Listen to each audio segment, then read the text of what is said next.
Alhamdulillah, wassalatu wassalamu ala rasulillah, wa assalamu alaikum wa rahmatullahi wa barakatuh. Et bonsoir à tous et bienvenue, bienvenue et bon retour plutôt pour notre formation sur le Tajwid.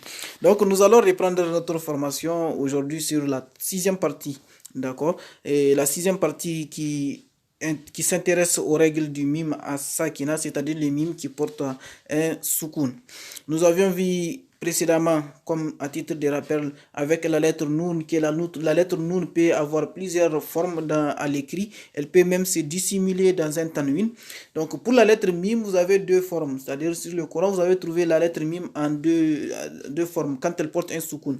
Soit vous avez une lettre Mim, comme sur l'image qui est à gauche, sur laquelle il n'y a ni Fataha, ni Kasra, ni Dhamma. Et la règle, c'est que quand une lettre ne porte aucune vocalisation, elle est forcément soukounée. Le deuxième type de mime que vous allez voir soukouné, c'est les mimes qui portent bien sûr le soukoun dessus à l'écrit. D'accord? Donc, pour les règles du mime, quand il porte un soukoun, vous avez trois règles. Ces trois règles-là, elles sont similaires aux règles du noun quand il porte un soukoun. Sauf que vous avez ici trois règles au lieu de quatre. Donc, ces règles-là, d'accord, c'est d'abord al-idhar, comme pour la lettre nun. Al-idhar, c'est-à-dire la prononciation claire. Donc, on va entendre lors de la lecture que vous avez bel et bien prononcé un mime avec un soukoun. D'accord, nous allons voir donner des exemples après. La deuxième règle, c'est al-idgham. Al-idgham qui veut dire assimilation. Quand on fait al-idgham, c'est comme pour les noun. Sauf que ici, pour les mimes, on va voir dans quel cas il faut faire l'idgham. Et l'idgham ici, c'est l'assimilation. Vous allez coller, vous allez relier la lecture de la première lettre avec la deuxième lettre. Ensuite, vous avez al-ikhfa. Al-ikhfa qui est une lecture intermédiaire entre al-idgham et al-idhar, d'accord? Avec une ghunna de deux temps. C'est ça qu'on traduit par dissimulation. Donc, aujourd'hui, nous allons aborder la première règle qui est al-ikhfa ou dissimulation. Donc, le mercredi, nous ferons la deuxième règle. Le vendredi, nous entamerons la troisième règle, Inch'Allah, et nous donnerons un exercice pour le week-end par rapport aux règles du mime quand il porte un soukoun. Donc, al-ikhfa ou dissimulation. Donc, la dissimulation, tout comme pour les noun, cette règle s'applique lorsque les mimes avec soukoun est suivi d'une lettre ba. C'est-à-dire, si vous avez mime avec soukoun suivi de la lettre ba, vous appliquez la règle de al-ikhfa qui consiste à faire quoi? Il faut noter un aspect ici qui consiste à prononcer la lettre par une lecture intermédiaire entre al-idhar et al-idgham, d'accord? Et il faut noter un aspect ici particulier, c'est qu'on pose les lèvres sans appuyer, en faisant une nasalisation, c'est-à-dire une ghunna de deux temps.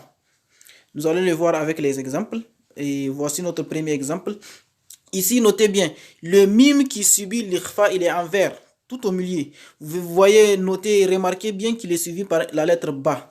Une lettre ba d'ailleurs qui porte un kasra. Donc ici, je vais dire Rabbahum bihim. Rabbahum bihim. Vous voyez là, je dois faire une ghunna de deux temps. Rabbahum bihim. Rabbahum bihim.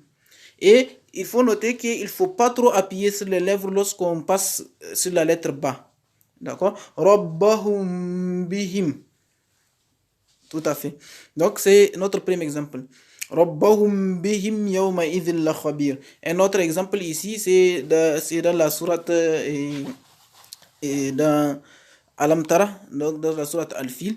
Tarmihim bihijaratim. Donc tarmihim bihi.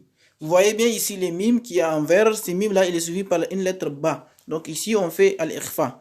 D'accord? On fait une ghunna de deux temps, on pose légèrement les lèvres, ensuite on passe sur la lettre ba dans la lecture. Il ne faut pas dire tarmihim bihijaratin, non, il faut les relier. Tarmihim bihijaratin min sijil. Et notre dernier exemple, c'est le verset contenu dans la sourate Al-Alaq. Donc, Alam ya'lam bi anna Allah yara.